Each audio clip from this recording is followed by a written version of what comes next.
일단 지금 제가 연락드린 이유가 혹시 본인께서 이 두 통장을 개설하시고 이현주 일당에게 금전적인 대가를 받고 양도 판매하신 건 아니신지. 이현주라는 사람 몰라요. 그게 아니시면 지금 개인정보 유출로 인해서 명의도용 당하신 피해자분이신지 제가 좀 확인하려고 연락드렸고요. 일단 이번 사건이 지금 본인만 연루되어 있는 사건이 아닙니다. 지금 전국적으로 약 200여 명이 넘게 연루가 되어 있는 사건이고, 일단 저희도 어느 정도는 이제 피해자라고 보고 있는데, 저희 검찰 쪽에는 이 사건과 무관 피해자라는 그런 증거 자료가 없기 때문에 본인께서 이제 간단하게 피해자 입증을 받으셔야 되세요. 이해가 되셨어요? 지난해 보이스피싱 피해자가 1만 명이 넘었습니다. 연령대를 살펴보면 여전히 고령층이 많은데요. 최근에는 20대 이하 비중도 2배로 뛰었습니다. 메신저 사용이 많은 젊은 층을 타겟으로 수법이 날로 교묘해지고 있는 것입니다. 그나마 최근에는 보이스피싱 사례가 알려지고 언론도 많이 다뤄서 단속을 하지만 여전히 지인이 결혼한다, 돌잔치 한다면서 메시지로 초대장을 보내면 의심 없이 클릭하게 되는 것이 사실입니다. 그래서 이번 리케TV에서는 보이스피싱에 대해 다뤄보려고 합니다. 최근 유행하고 있는 피싱 사례는 물론 실제로 당했을 때 어떻게 해야 피해를 최소화할 수 있는지도 알아봤으니 끝까지 시청 부탁드립니다.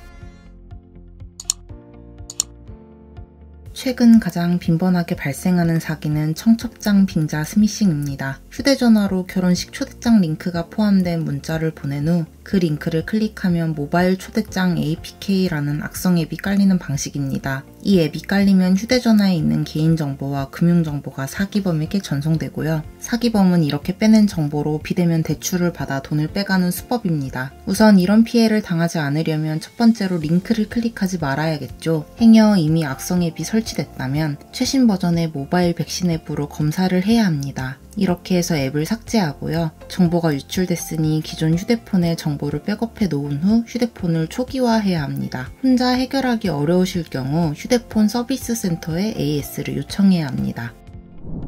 자영업자를 노리는 통장 협박 사례도 최근 성행하고 있습니다. 사기범이 노리는 핵심은 지급정지된 계좌를 풀어주는 대가로 돈을 요구하는 겁니다. 어떻게 이런 경우가 발생할 수 있는지 사례를 통해 알아보죠. 소상공인 B씨는 물품 대금을 계좌로 이체받기 위해 계좌번호를 매장에 게시해뒀습니다. 어느 날 B씨의 계좌로 신원 미상의 30만원이 입금됐는데 당일 저녁 은행은 B씨의 통장이 보이스피싱 사기에 연루됐다며 계좌 전체를 지급정지합니다. 이는 사기범이 다른 피해자 계좌에서 사기와 무관한 B씨의 계좌로 30만원을 이체한 것인데요. 사기범에게 앞서 당한 피해자가 피해 구제를 신청하면서 B씨의 계좌가 지급정지된 것이죠. 이때 사기범은 B씨에게 지급정지를 해제해 줄 테니 합의금 수백만 원을 보내라고 협박할 것입니다. 하지만 사기범은 피해 구제 신청자가 아니라는 점을 명심해야 합니다. 신청한 사람이 아니니 지급정지를 해제할 자격도 없다는 것인데요. 통장 협박을 당한 경우 사기범의 합의금 요구에 절대 응하지 말아야 합니다. 앞서 말한 것처럼 사기범은 피해 구제 신청자가 아닙니다. 이런 경우 은행에 직접 합의 중재를 요청해야 합니다. 가능하면 불특정 다수에게 계좌번호를 노출하지 않는 것도 방법이 될 수 있습니다.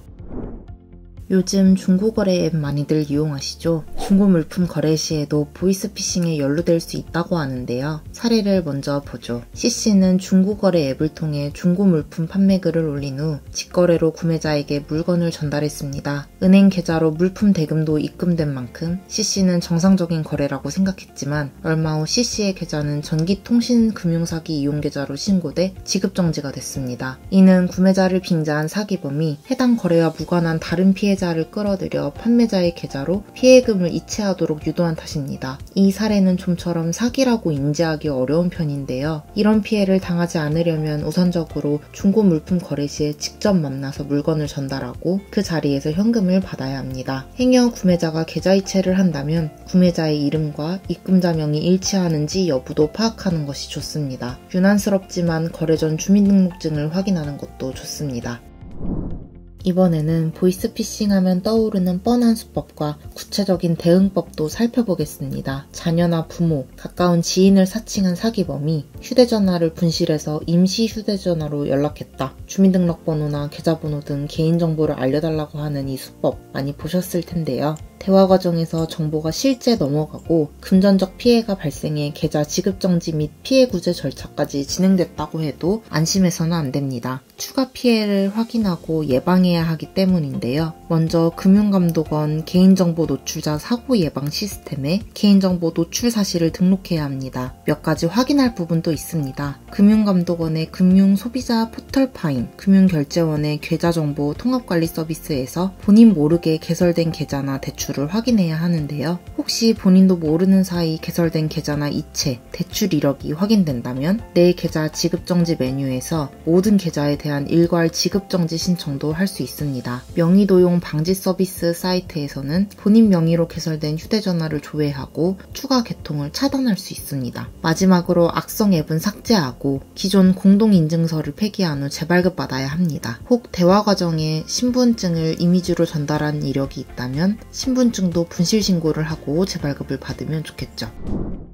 앞서 소개된 모든 보이스피싱 사례에서 공통적으로 필요한 대처를 소개하겠습니다. 돈이 빠져나가거나 입금하거나 아무튼 금전적인 피해가 발생했을 경우 무조건 행해야 하는 피해 구제 절차입니다. 이거 중요합니다. 먼저 피해자는 피해금이 송금, 이체된 은행 등 금융회사 또는 사기 이용 계좌를 관리하는 금융회사에 곧바로 문의해서 지급 정지 등 피해 구제를 신청해야 합니다. 이렇게 되면 피해 구제 요청을 받은 금융회사는 즉시 사기 이용 계좌 지급 정지를 진행하는데요. 사기범이 돈을 다른 곳으로 빼돌리지 못하도록 하는 조치인 만큼 피해 사실을 알아차리자마자 신속히 행해주시면 좋겠습니다. 이미 돈을 빼돌리고 난 후에는 늦는다는 거죠. 이렇게 조치를 취해두면 지급정지를 이행한 금융회사는 금융감독원에 계좌 명의인 채권의 소멸 절차 게시공고를 요청합니다. 이 과정에서 게시공고에 대한 이의 제기가 없으면 2개월이 경과하는 순간 해당 계좌의 채권이 소멸되는 것이죠. 채권이 소멸되면 금감원이 14일 이내로 환급 금액을 결정하고 금융회사는 지체 없이 피해자에게 환급하게끔 되어 있습니다. 시간이 다소 걸리기는 하나 보이스피싱으로 한순간에 잃을 뻔한 돈을 되찾을 수 있으니 얼마나 다행인지 모르겠습니다. 마지막으로 이제는 진부하기까지 한 사칭 전화에 대해서도 한마디 덧붙이겠습니다. 이 사례는 너무 빈번하다 보니 실제 경험해본 분들도 적지 않을 것 같은데요. D씨는 전화 한 통을 받았습니다. 자신을 검찰이라고 소개하는 사람이 D씨의 명의 통장이 중고물품 거래 사기에 이용된 혐의가 있어 조사가 필요하다고 말하는데요. 하지만 전날 니케TV 영상을 본 D씨는 최근 유행하는 보이스피싱임을 감지하죠. 이때 D씨가 행해야 하는 조치에 대한 설명입니다. 금융감독원은 전화를 끊는 즉시 금감원 홈페이지 지킴이 메뉴에 그놈 목소리 신고의 제보를 당부하고 있는데요. 이렇게 되면 사기범이 이용한 전화번호의 이용 중지 절차가 진행됩니다. 다소 번거로울지는 몰라도 추가 피해자가 나오지 않게 하려면 우리 모두가 발벗고 나서야 할 일이겠네요. 오늘 준비한 내용은 여기까지입니다. 보이스피싱 대응에 관한 궁금증이 해소되셨다면 좋아요와 구독, 알림 설정 부탁드립니다.